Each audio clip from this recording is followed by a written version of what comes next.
बिस्मिल्लाहिर्रहमानिर्रहीम। बेटा आप लोग ये चीज देखो कि हमने सबसे पहले मैग्नेटिक फ्लक्स वाला लेक्चर पढ़ा था, फिर flux density of a wire पढ़ी थी, फिर flux density of the coils and solenoids पढ़ी थी, उसी में हमने मैग्नेटिक स्प्रिंग सिस्टम पढ़ा था, फिर हमने F = BIL पढ़ा था,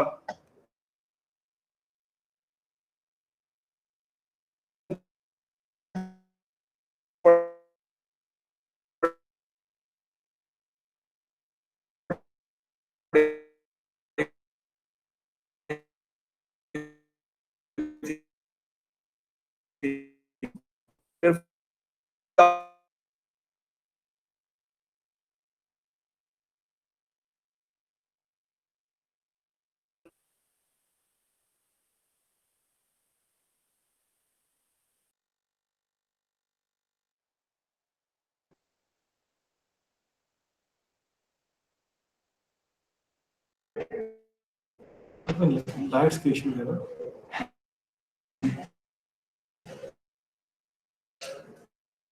रिकॉर्ड भी नहीं करा, रिकॉर्ड किया है मैंने, किया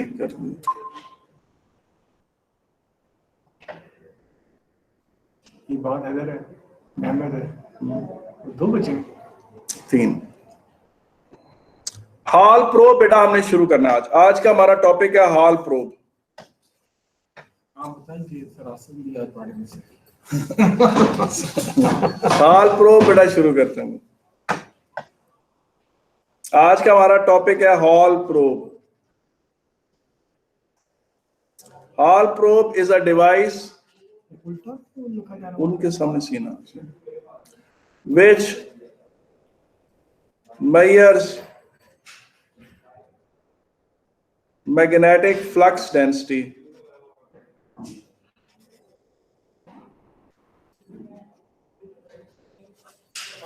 of constant volume. Hall probe is a device which measures magnetic flux density of constant value. Hall probe is a device which measures magnetic flux density of constant value. ये है जी hall probe, ठीक है कि नहीं। तो ये कैसे इसका इस्तेमाल है उसके लिए आपके सामने मैं इसको थोड़ा बताता हूं। ये चीज देखें कि आपको इससे पहले पिछली एएस फिजिक्स से एक टॉपिक याद होगा, करंट इलेक्ट्रिसिटी में वो आपने पढ़ा था। करंट इलेक्ट्रिसिटी में आपने पढ़ा था नकवी, या आप उसको NAEV कह सकते हैं। इसमें I क्या था, करंट इन द वायर, और N क्या है, नंबर ऑफ फ्री इलेक्ट्रॉन्स या चार्ज कैरियर्स पर यूनिट वॉल्यूम, और E क्या है, इलेक्ट्रॉनिक चार्ज, और V क्या है, drift velocity measured in metre per second. V क्या है, drift velocity measured in metre per second. E क्या है, इलेक्ट्रॉनिक चार्ज। V क्या है, drift velocity measured in metre per second. ठीक है कि नहीं है? ये सर ए भी बता दें। हाँ, ए भी, ए क्रॉस सेक्शनल एरिया,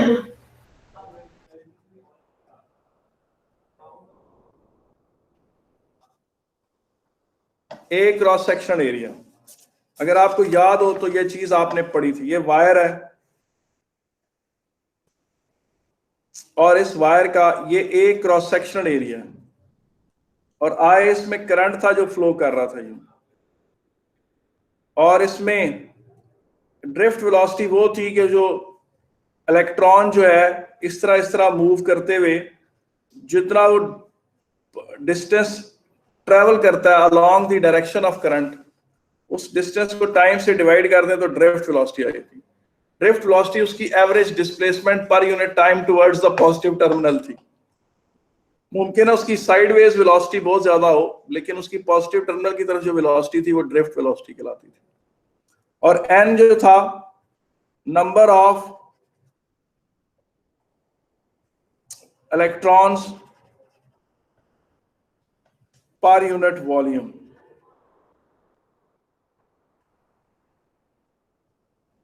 n क्या है? Number of electrons per unit volume, ठीक है कि नहीं? Number of electrons per unit volume. अब आप लोग ये चीज देखो कि n जो है वो 10⁻⁻29 होता है फॉर मेटल्स।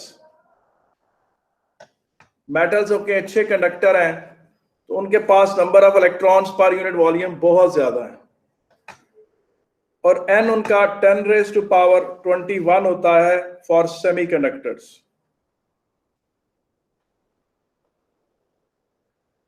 फॉर सेमीकंडक्टर्स 10⁻21 होता है। यार ये वो बातें जो आपको एएस फिजिक्स से याद रखनी। अब आगे आ जाएं, आज का टॉपिक शुरू करते हैं। ये देखें, ये कोई क्रिस्टल है, ये कोई क्रिस्टल है, कोई क्रिस्टल है जो इस शेप में कट हुआ है। इसका साइज एक आम रबर जैसा है, छोटा रबर नहीं होता जो सबसे छोटे साइज का जो रबर बाजार से मिलता है उसके साइज का क्या है, ठीक है कि नहीं? अब इसमें A B C D E F G H ये इसके फेसेस हैं। अब हम इस तरह करते हैं, इसके 6 फेसेस आपको पता है, जिस तरह आपको पता है ये सेल फोन है, ये इसके ऊपर एक फेस है, ये इसका एक निचला फेस है, इसका ये भी तो एक फेस है, एक फेस ये भी है, फिर आपको पता है ये भी है, और एक फेस इसका ये भी। 6 फेस होते हैं हर क्यूबिकल ऑब्जेक्ट के। इसके 6 फेसेस के 6 फेसेस इस्तेमाल होते हैं। कैसे भला? ये देखें, ये जो फेस है ना ए बी एफ ई वाला, ए बी एफ ई ये वाला जो फेस है, जिसको मैं थोड़ा सा रेड कर देता हूँ, इसके साथ मैं एक वायर को सोल्डर कर देता हूँ, और जो उसके ऑपोजिट फेस है ना उसको भी मैं उसी वायर के साथ सोल्डर कर देता हूँ, और यूं एक कनेक्शन दे देता हूँ इसको। यूं ये स्विच है, ये नेगेटिव टर्मिनल है, ये पॉजिटिव। तो क्या होगा, यहां से इलेक्ट्रॉन्स यूं गए, यहां से यूं इलेक्ट्रॉन्स गए, वो इलेक्ट्रॉन्स यूं ट्रेवल करते गए और यूं आ गए। आप नोट करें कि कन्वेंशनल करंट की ये डायरेक्शन है, नोट करें कि कन्वेंशनल करंट की ये डायरेक्शन है, लेकिन जो इलेक्ट्रॉनिक करंट है वो ये है। इलेक्ट्रॉनिक करंट आपको पता है हमेशा नेगेटिव टर्मिनल से फ्लो करता है और पॉजिटिव करंट की टर्मिनल की तरफ जाता है। तो ये इलेक्ट्रॉन्स यूं मूव करके इस तरह से यूं जा रहे हैं। अब होगा क्या, फर्ज करें कि जिस मैग्नेटिक फ्लक्स डेंसिटी को मैं मेजर करना चाह रहा हूं, जिस फ्लक्स डेंसिटी को मैं मेजर करना चाह रहा हूं, वो ऊपर से परपेंडिकुलरली एंटर हो रही है। वो मैग्नेटिक फ्लक्स डेंसिटी जिसे मैंने मेजर करना है वो फेस बी सी जी एफ पे 90 डिग्री से आ रही है। वो क्या आ रही है? वो फेस जिस मैग्नेटिक फ्लक्स डेंसिटी को मैंने मेजर करना है वो फेस बी सी जी एफ बी पे 90 डिग्री से एंटर हो रही है, और इस नीचे वाले फेस से इमर्ज आउट हो रही है। आपने नोट किया कि एक फेस से करंट एंटर हो रहा है और ऑपोजिट फेस से करंट निकल रहा है, और एक और फेस के ऊपर परपेंडिकुलरली 90 डिग्री पे मैग्नेटिक फील्ड लाइंस एंटर हो रही हैं और उसके ऑपोजिट फेस से निकल रही हैं। तो ये तो हो गए इसके 4 फेस जो इस्तेमाल हो रहे हैं। अब अगर आप फ्लेमिंग्स लेफ्ट हैंड रूल लगाएं, मैं इसी चीज को थोड़ा यहां साइड पे बना देता हूं ऐसे। ये मैंने इसका टॉप व्यू दिखाया है, मैंने इसका जो ये सी बी एफ जी वाला जो फेस है ना वो दिखाया, ऊपर से दिखाया। Magnetic field lines you enter हो रही और करंट यहां से इलेक्ट्रॉन्स यूं एंटर होकर यहां से इधर निकलना चाह रहे हैं। अब ये इलेक्ट्रॉन्स यूं जा रहे हैं, इस तरफ को जब इलेक्ट्रॉन्स जा रहे हैं तो मैग्नेटिक फील्ड जो कि ऊपर से एक्ट कर रहा है, तो मैग्नेटिक फील्ड यूं आ रहा। आप करंट की जो डायरेक्शन है वो इलेक्ट्रॉन की मूवमेंट के ऑपोजिट लेंगे, करंट की डायरेक्शन इलेक्ट्रॉन की मूवमेंट के ऑपोजिट लेंगे। मैग्नेटिक फील्ड यूं, तो फोर्स से यूं लगेगी। ये फोर्स जब इसे यूं लगेगी तो यही सारे इलेक्ट्रॉन्स इधर चले जाएंगे, और यहां इकट्ठे होना शुरू हो जाएंगे। इस फेस पर ये इलेक्ट्रॉन्स इकट्ठे होना शुरू हो जाएंगे। वो जो फेस नहीं है जो यहां पर EFGH वाले फेस से दिखाया गया है, वो वाला फेस है, वो सारा नेगेटिव हो जाएगा। अब एक सीधी सी बात है, you know from your knowledge of electrostatic induction कि ये वाला टर्मिनल जब सारा नेगेटिव हो जाएगा तो ये वाला टर्मिनल खुद बहुत सारे का सारा पॉजिटिव हो जाएगा। ये वाला टर्मिनल नेगेटिव होगा, ये वाला टर्मिनल क्या हो जाएगा, पॉजिटिव हो जाएगा, और एक इलेक्ट्रिक फील्ड इस तरफ को डेवलप हो जाएगी। एक इलेक्ट्रिक फील्ड इस तरफ को डेवलप हो जाएगी।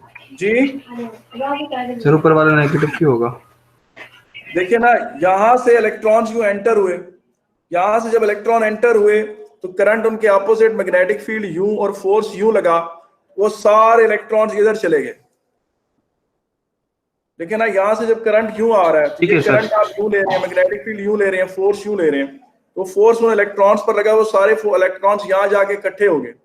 जब वो इलेक्ट्रॉन्स यहां इकट्ठे हुए तो ये वाला फेस ऑटोमेटिकली पॉजिटिवली चार्ज हो जाएगा।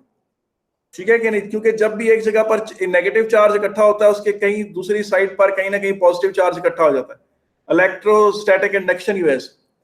अब आप देखें यहां पर जो सूरत हाल डेवलप हुई है वो एग्जैक्टली वेलोसिटी सिलेक्शन जैसी है, वेलोसिटी सिलेक्टर जैसी। ये देखें, यही फेस, ये जो ऊपर वाला फेस है BCGF वाला, यही मैं दोबारा बना रहा हूं। ये एंड नेगेटिव है, ये एंड पॉजिटिव है, और ये वो वायर है जो कनेक्ट हुई है यहां से। जो ही एक इलेक्ट्रॉन यहां आया, इस इलेक्ट्रॉन को इस तरफ को एक फोर्स लगा BQV या BeV, ये E जो है स्पेसिफिकली चार्ज ऑफ इलेक्ट्रॉन, इसको इस नेगेटिव प्लेट और पॉजिटिव प्लेट की वजह से यहां एक फोर्स लगा QE, यहां से एक फोर्स लगा QE। जब ये दोनों फोर्स बैलेंस हो जाएंगे, जब ये दोनों फोर्स बैलेंस हो जाएंगे तो इलेक्ट्रॉन सीधा चला जाएगा। जब ये दोनों फोर्स बैलेंस हो जाएंगे, इलेक्ट्रॉन सीधा चला जाएगा। इसका मतलब ये है कि जब आपने इसको मैग्नेटिक फील्ड में इस क्रिस्टल को रखा, इसका ये वाला एंड नेगेटिवली चार्ज हो गया, इसका ये वाला एंड क्या हो गया, पॉजिटिवली चार्ज हो गया। इन दोनों के दरमियान एक वोल्टेज डेवलप होगी।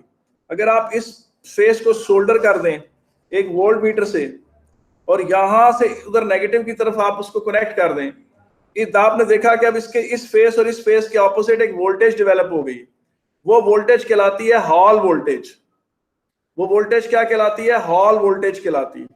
अब वो जो हॉल वोल्टेज है, वो जितना स्ट्रॉन्ग मैग्नेटिक फील्ड होगा, जितना स्ट्रॉन्ग मैग्नेटिक फील्ड होगा, उतनी ज्यादा यहाँ एक्यूमुलेशन ऑफ नेगेटिव चार्ज और पॉजिटिव चार्ज होगी, और उतनी ज्यादा वोल्टेज डेवलप होगी।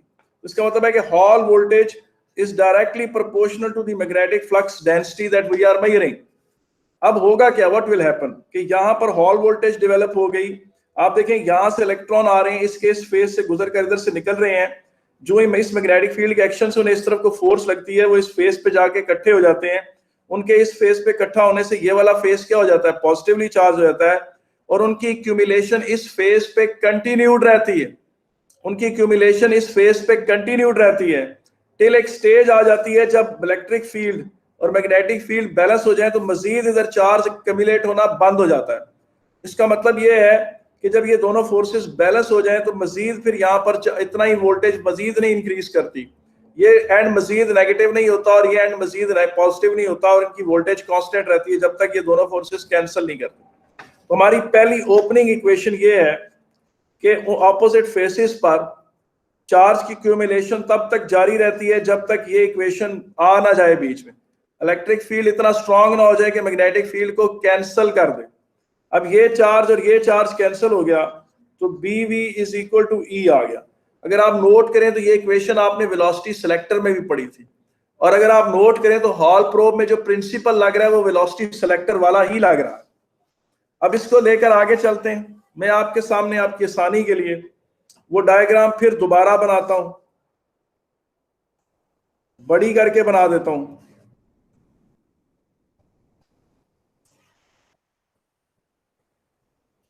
ये इसमें ये वो इस एंड से इलेक्ट्रॉनिक करंट, इलेक्ट्रॉन्स एंटर हुए और इस एंड से बाहर निकले हैं, इस एंड से बाहर निकले, इस एंड से एंटर हुए, और जिस मैग्नेटिक फ्लक्स डेंसिटी को मेजर करना था वो ऐसे आ रही है। जिस मैग्नेटिक फ्लक्स डेंसिटी को मेजर करना है वो इस पूरे फेस पर 90 डिग्री से फॉल कर रही है और इस निचले फेस से इमर्ज आउट हो रही है। और ये वाला जो एंड है ये वही बदस्तूर ए बी एफ ई है। इस फेस से करंट एंटर होता है और इस फेस से सी डी जी एच से करंट निकल जाता है। इस फेस से एंटर हुआ, इस फेस से निकल गया। स्ट्रॉन्ग मैग्नेटिक फील्ड ने क्या किया कि इलेक्ट्रॉन्स को पुश करके इस दीवार पर लगा दिया, फेस जी एच ई एफ ई पर। ये फेस जब नेगेटिव होना शुरू हुआ उस तरफ वाला, तो ये वाला फेस ऑटोमेटिकली पॉजिटिव होना शुरू हो गया। इस तरह से इन दो फेसेस के दरमियान एक वोल्टेज डेवलप हुई। जी बेटा बात बोलें, क्या बात है जी? ये बात आपने कोई क्वेश्चन रेज करना था, पूछें।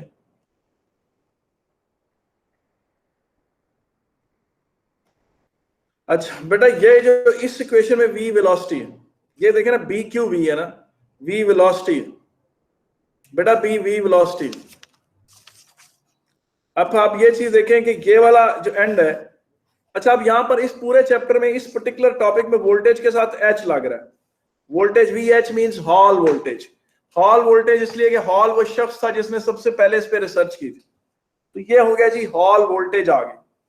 अब आप नोट करें, अब आप नोट करें कि जो स्टार्टिंग पॉइंट है वो है B V is equal to E, और वेलोसिटी जो है वो आपको याद है नकवी वाला फार्मूला, ये इसमें वेलोसिटी को सब्जेक्ट बनाएं,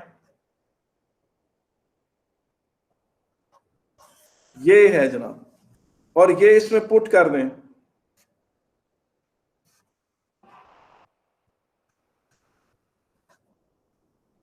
और इलेक्ट्रिक फील्ड इंटेंसिटी की जगह हॉल वोल्टेज ओवर डिस्टेंस डाल दें।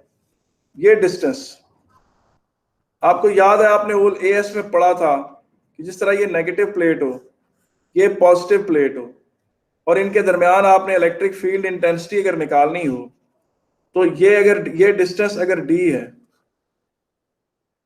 और ये हॉल वोल्टेज वी एच है, इलेक्ट्रिक फील्ड इंटेंसिटी जो है वो हॉल वोल्टेज ओवर डी हो जाएगी। ठीक है कि नहीं? अच्छा अब ये चीज देखें, ये टाइम टी हो गया, ये सॉरी ये थिकनेस टी होगी, ये थिकनेस टी होगी, ये डिस्टेंस डी हो गया, ये थिकनेस टी हो गई, ये डिस्टेंस डी हो गया। ये सारा एरिया किसके बराबर है?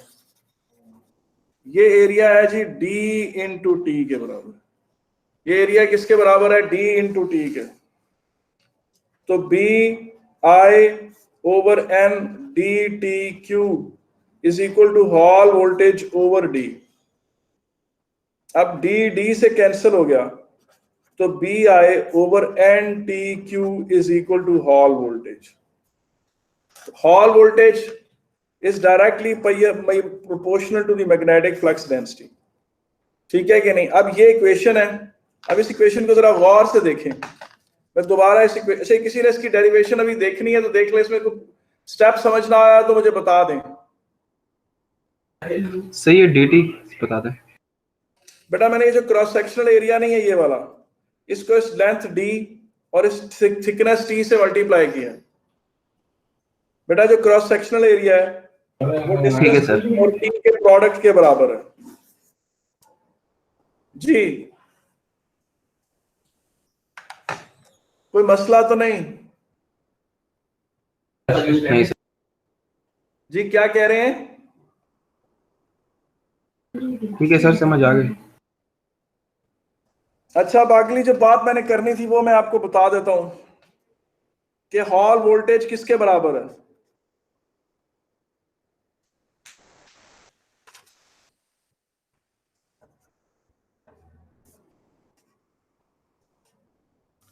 यार मैंने हॉल वोल्टेज को मेजर करना है।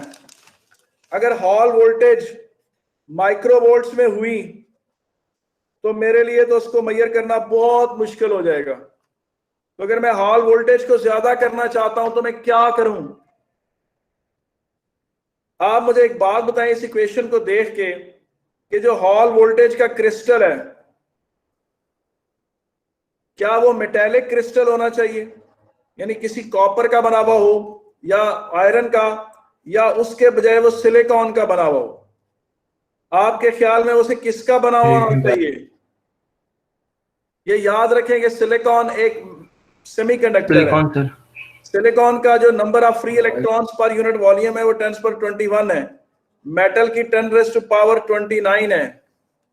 तो मेटल तो जी बड़ा ज्यादा चार्ज कैरियर्स रखता है। तो मेटल्स का सेमीकंडक्टर वो है होना चाहिए, वो क्रिस्टल या हॉल वोल्टेज मेजर करने वाला, या किसी और का होना चाहिए?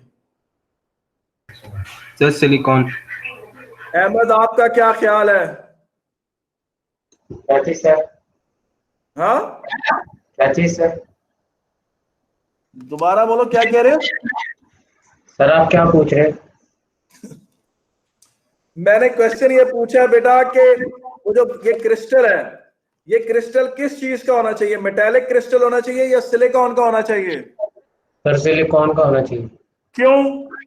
सर उसका वो न्यूमरेटर को छोटा कर देगा ना, तो जो है वो ओवरऑल फ्रैक्शन बड़ी हो जाएगी।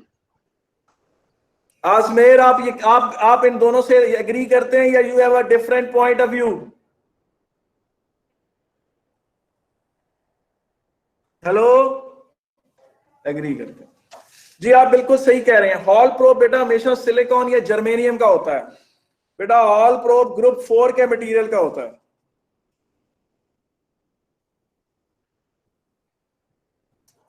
ठीक है, अच्छा मुझे बताएं कि हॉल प्रोब की थिकनेस क्या होनी चाहिए? थिक होना चाहिए या थिन होना चाहिए? हॉल प्रोब को थिक होना चाहिए या थिन होना चाहिए? थिन होना चाहिए सर, थिन। जी, थिन होना चाहिए। इसका मतलब यह है कि ये एक थिन वेफर होता है। ये क्या होता है? ये एक थिन वेफर होता है। इसका मतलब ये है कि आप इस तरह वो करते क्या है? ये देखिए, ये एक ये एक मेटल की वो है, मेटल है ये बेटा जी, मेटल है। ये क्या है? मेटल की बार है। ये एक मेटल, जिस तरह आपका स्टील रूलर नहीं होता, उस तरह समझ लें, ये स्टील रूलर टाइप चीज है कोई। और ये इसका एक प्लास्टिक हैंडल है।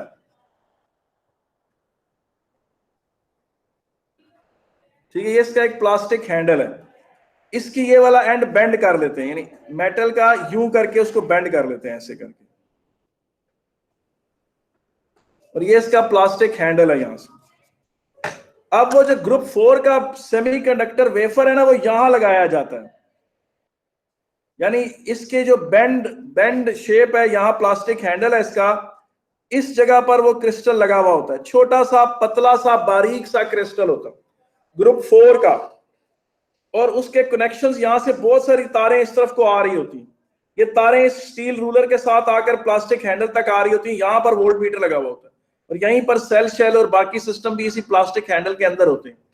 तो अब देखें, हॉल प्रोब एक ऐसी डिवाइस है जिसकी 6 के 6 टर्मिनल इस्तेमाल हो रहे होते हैं।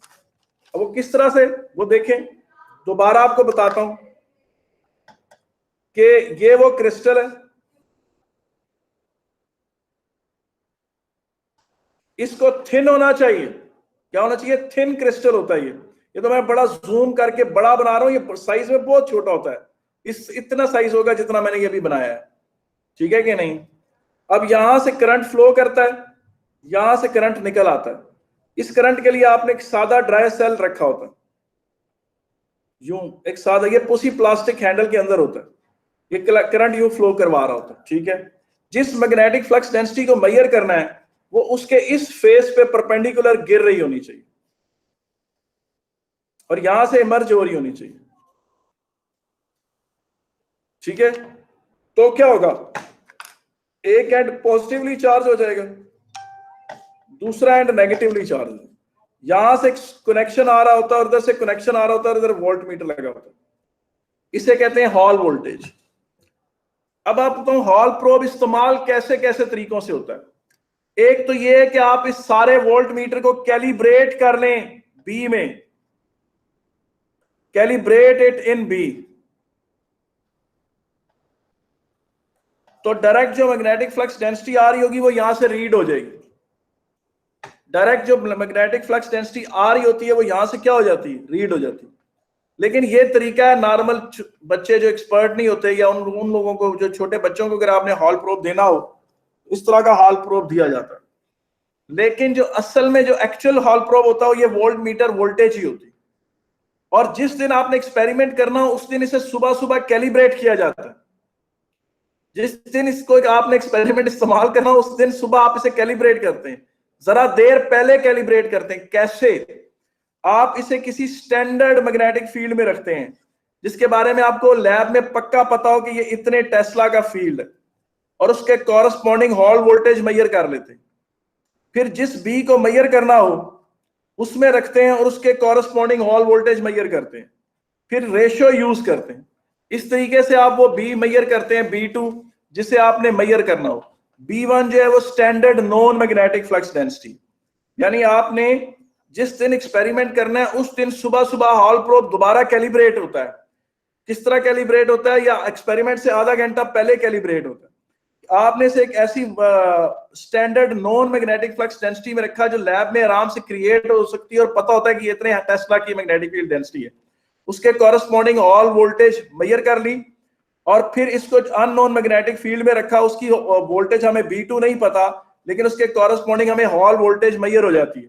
और फिर रेशियो यूज करके हम ये वाली रेशियो यूज करके हम B2 मेजर कर सकते हैं। इस तरह से इस रेशियो के जरिए हम सारी जो है ना मैग्नेटिक फ्लक्स डेंसिटी जो किसी एक दिन हम एक्सपेरिमेंट कर रहे हो तो उस दिन हम इसे मेजर कर सकते हैं।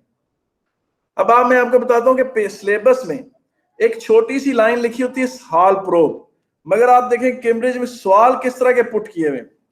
कैम्ब्रिज ने कहा कि ये हॉल प्रोब है, फर्ज करिए बड़ा जूम्ड है, मैग्नेटिक फ्लक्स डेंसिटी ऐसे आ रही है, ऐसे आ रही है, यहां से आप करंट दे रहे हैं, यहां से करंट निकल रहा है, ये एंड नेगेटिवली चार्ज है, ये एंड पॉजिटिवली चार्ज है, इन दोनों के दरमियान वोल्ट मीटर कनेक्ट हुआ है इन दोनों के दरमियान, और इधर से करंट आ रहा है, इधर से करंट आ रहा है, इधर से निकल रहा है, इधर से आपने वो हॉल वोल्टेज जोड़ी हुई और मैग्नेटिक फ्लक्स डेंसिटी यूं मेजर हो रही है। पेपर हम ये देखेंगे पेपर में क्वेश्चन कैसे कैसे आता है। उसने कहा जी अगर मैं हॉल प्रोब यूं घुमाऊं तो क्या होगा। आप उसे कहें अगर आप जब तक मैग्नेटिक फ्लक्स डेंसिटी उसके परपेंडिकुलर है आपके हॉल प्रोब को घुमाने से कोई फर्क नहीं पड़ेगा, हॉल वोल्टेज वही रहेगी और सही सही मेजर कर रही होगी। फिर उसने पेपर में कहा अच्छा अगर इस तरह घुमाऊं तो क्या फर्क पड़ेगा। अब देखिए मैं आप मुझे बताएं कि ये सवाल हैं, सिलेबस में सिर्फ एक छोटा सा फिक्रा लिखा होता है हॉल वोल्टेज हॉल प्रोब, और उसके बाद जो सवालात का सिलसिला शुरू होता है वो इतना कॉम्प्लेक्स होता है। और अगर हम ये क्लास में मेंशन ना करें तो क्या हम हक अदा करेंगे।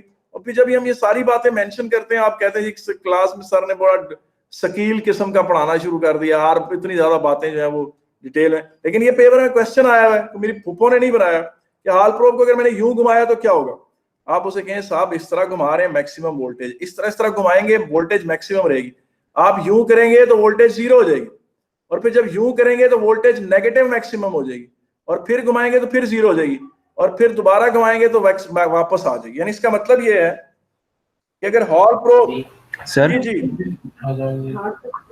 सर अगर आप हॉरिजॉन्टल घुमा रहे थे अभी तो ये उसमें भी देखो तो हमारा वोल्टेज ये नेगेटिव देखो होगा। ये यूं है, जब तक तो मैग्नेटिक फ्लक्स डेंसिटी इस मार्कर की तरह है और ये हॉल प्रोब यूं घूमता रहे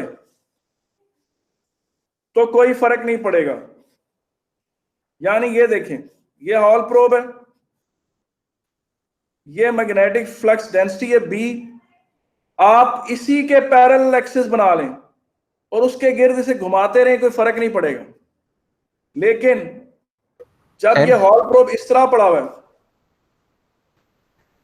ये मैग्नेटिक फ्लक्स डेंसिटी यूं आ रही है, आपने इसे इस एक्सिस पर रोटेट किया, यानी हॉल प्रोब पहले ऐसे था और यूं B मेजर कर रहा था, फिर आपने हॉल प्रोब को यूं कर दिया तो वो जो नेगेटिव चार्ज उसका एक साइड पे इकट्ठा था वो यूं कोनों पर इस तरह इकट्ठा होने की कोशिश करेगा तो वॉल वोल्टेज डिक्रीज करेगी, और जब बिल्कुल ऐसे ले जाएंगे तो हॉल वोल्टेज जीरो हो जाएगी, और फिर इस तरह ले जाएंगे तो हॉल वोल्टेज दोबारा नेगेटिव में ऑपोजिट बिल्डअप होना शुरू होगी, और दोबारा यानी इस तरह था पूरा घुमाकर ये फेस इधर ले आए ये इधर ले आए तो वो क्या कहते हैं वो नेगेटिव हो जाएगा। देखिए ना यार, देखो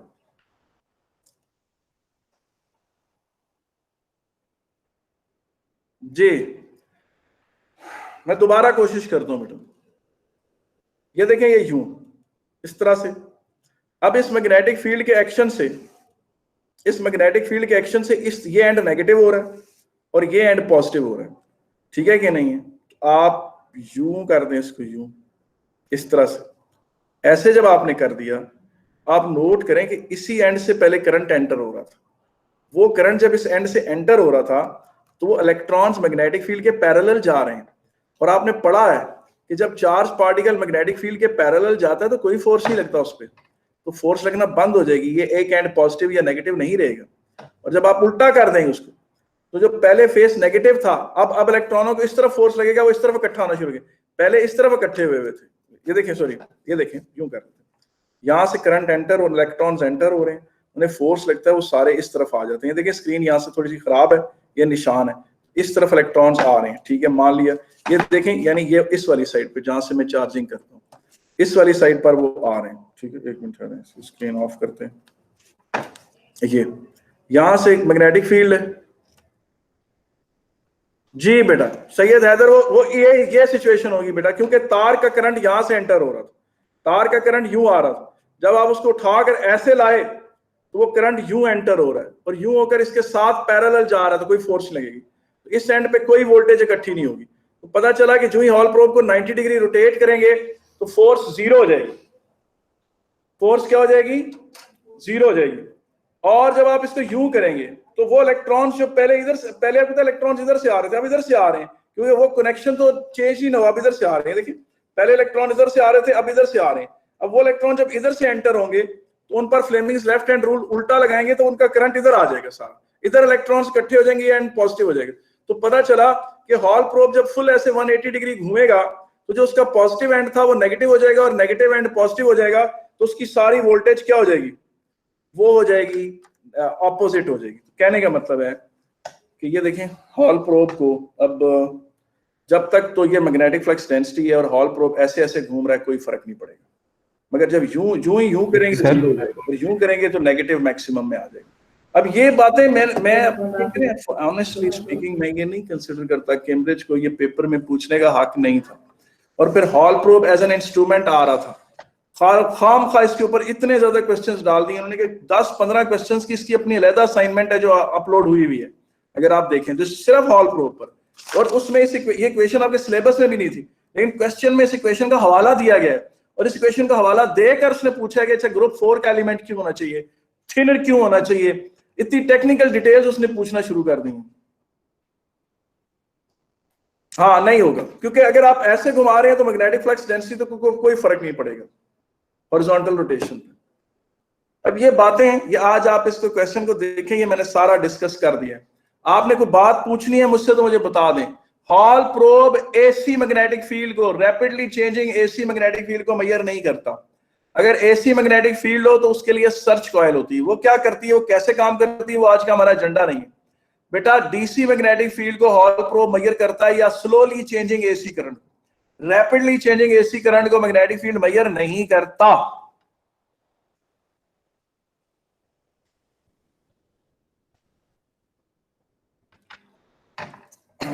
देखो तुम इसकी बात कर रहे हो, इसके हवाले से बात कर रहे हो कि इसके हवाले से करंट क्यों चेंज है। देखिए करंट इधर से एंटर हो रहा है और उसको 90 डिग्री पे इस तरफ को फोर्स लग रहा है, यहां से एंटर हुआ यू, तो जब आपने ऐसे रोटेट किया तो करंट की तार भी तो उसी तरह ही चली गई ना, वो अभी भी 90 डिग्री पर ही आ रही है और उस हिसाब से उसको उधर ही 90 डिग्री का फोर्स लग रहा है। ऐसे रोटेट करोगे तो तार उसी तरह चलेगी, इस तरह घुमाने से उसके कनेक्शंस उसी हिसाब किताब वही रहता है कि इलेक्ट्रॉन इधर से एंटर हुए और इधर चले गए।